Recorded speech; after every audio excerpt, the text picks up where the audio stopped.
Go find your basket of fruit and pick out an apple you think looks good.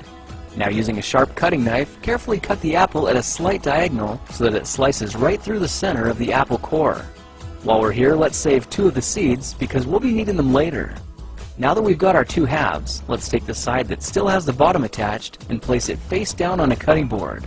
We'll need to place 2 butter knives perpendicular with the top and bottom of the apple. Now we can carefully cut down along one side of the apple core until the knife bottoms out on our makeshift spacers, then use the spacers as a guide to gently cut in from the side.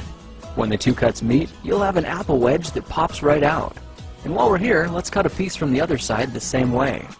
Now our goal with these is to cut out 3 more L-shaped wedges about a 1/4 inch thick. And this time, rather than cutting in sideways toward your fingers, try turning the piece over so you can cut downward and meet the first cut at the bottom.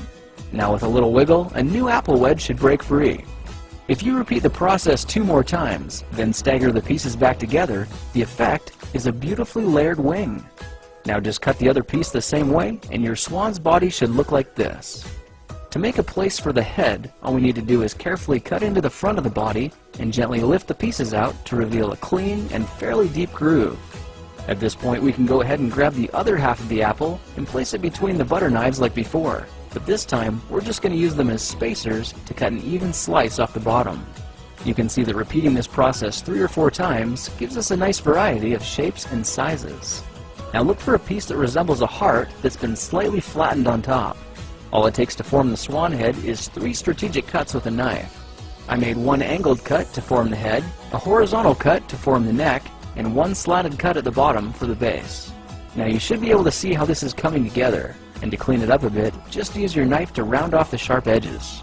All that's left now is to place the apple seeds where you think the eyes should go, then use the side of a butter knife to press them firmly into position. When both eyes look good, simply drop the neck into place, and you're done. You've just created a beautiful and decorative apple swan. I spritzed mine with a bit of lemon juice to help prevent it from turning brown, then put it on display to show off for our dinner guests later that night. If you try using different apples, you'll get a nice contrast of colors, and every bird will look a little bit different. Well, now you know how to take any ordinary apple and turn it into a decorative and edible apple swan. If you like this project, perhaps you'll like some of my others. Check them out at thekingofrandom.com.